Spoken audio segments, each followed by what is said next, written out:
Assalamualaikum warahmatullahi wabarakatuh. Perkenalkan, nama saya Salman Ahmad Yusuf dari kelas 2A, NIM 241231024. Di sini saya akan mempresentasikan tentang materi skema musikal karawitan Sunda.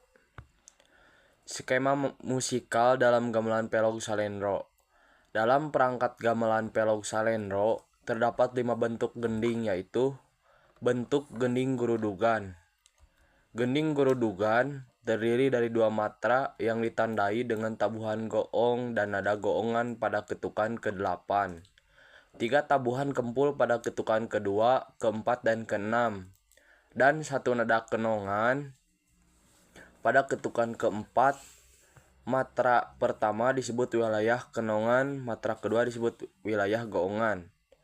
Bentuk gending gurudugan hanya dapat disajikan pada embat kering, sehingga seniman sering menyebut dengan istilah kering tilu. Contoh repertuarnya adalah gending wawayangan. Yang kedua, bentuk gending ayak-ayakan. Bentuk gending ayak-ayakan adalah relatif atau tidak baku, karena jumlah pengulangan kenongan atau goongan ditentukan oleh garap waditra kendang. Setiap satu kenongan atau setiap satu goongan terdiri dari 2 matra.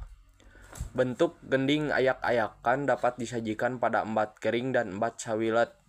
Ketika disajikan pada embat sawilet, setiap waditra memujikan nada pancer, tapi tabuhan kempul hanya dibunyikan pada kenongan ketukan ke-8 dan nada pancer ketukan ke-4 pada wilayah goongan. Contoh repertuar bentuk gending ayak-ayakan adalah gending karatagan dalam wayang golek. Yang ketiga, bentuk gending rerenggongan. Dalam satu periode, bentuk gending rerenggongan terdiri dari 4 matra atau 16 ketukan. Nada pancer terletak pada ketukan ke-4 dan ketukan ke-12, sehingga matra ke-1 dan matra ke-3 disebut wilayah pancer.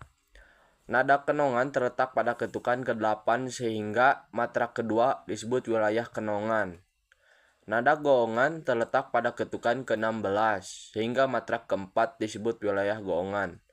Jumlah tabuhan kempul sebanyak 5 kali yang terletak pada ketukan ke-2, ke-6, ke-10, ke-12, dan ke-14. Diakhiri dengan tabuhan goong di ketukan ke-16. Bentuk gending rerenggongan dapat disajikan pada embat kering, embat sawilet setengah, dan embat 2 wilet. Contoh repertuar lagu bentuk rerenggongan adalah lagu Gendu, Banjaran, Sanga Gancang, dan lain-lain yang juga sering disebut lagu jalan. 4. Bentuk gending lenyepan. Dalam satu periode, bentuk gending lenyepan atau biasa juga disebut gending opat wilet terdiri dari 16 matra atau 64 ketukan dengan 5 tabuhan kempul pada ketukan ke-8, ke-24, ke-40, ke-56, dan ke-60 ketukan. Diakhiri dengan tabuhan goong pada ketukan ke-64. 3 nada kenongan terletak pada ketukan ke-16, 32, dan ke-48, serta 1 nada goongan pada ketukan ke-64. Bentuk gending lenyepan dapat disajikan pada embat sawilet dan embat 2 wilet. Contoh repertuar bentuk gending lenyepan adalah tablo, renggong Bandung, dan lain sebagainya. 5. Bentuk gending lalamba.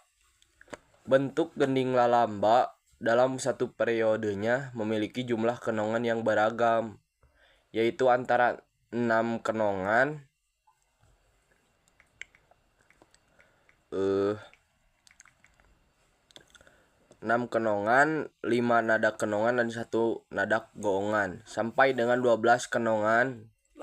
Nada kenongan terletak pada setiap ketukan ke-8 dan ke-16. Setiap ketukan ke-8 dari setiap barisnya dipandang sebagai nada pancer karena bersamaan dengan tabuhan kempul. Bentuk gending lalamba dapat disajikan pada empat sawilet dan empat dua wilet. Contoh repertoar bentuk lalamba yaitu Gunung Sari, Kastawa, Gorompol. Ada juga yang disebut dengan nada pangaget yang terletak pada setiap ketukan kedua di setiap matranya yang berfungsi sebagai pelengkap konstruksi gending dalam bentuk gending lalamba. Skema musikal dalam gamelan degung.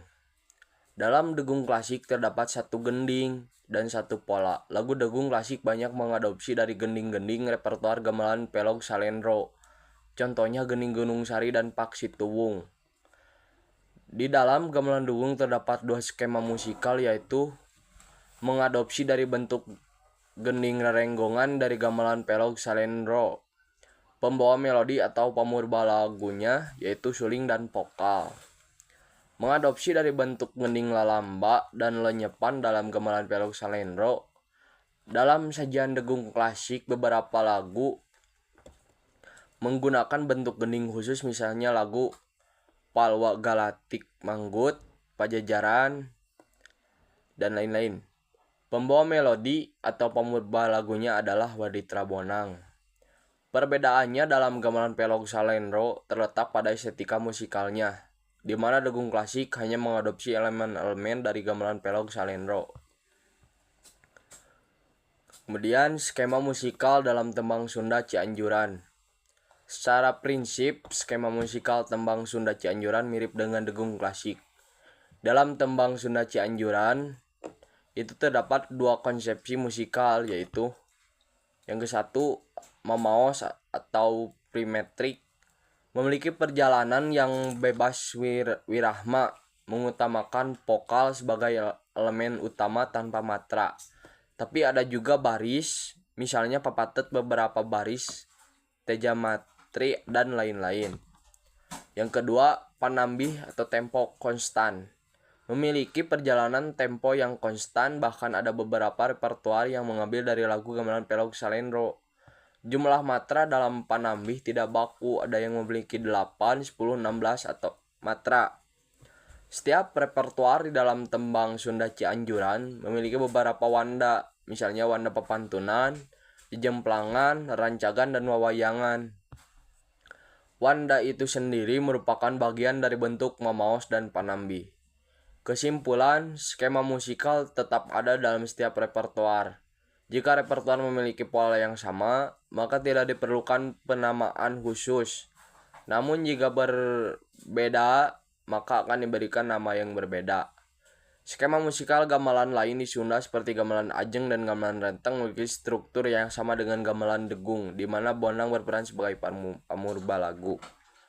Sekian dari saya presentasinya. Mohon maaf apabila ada salah. Sekian, terima kasih. Wassalamualaikum warahmatullahi wabarakatuh.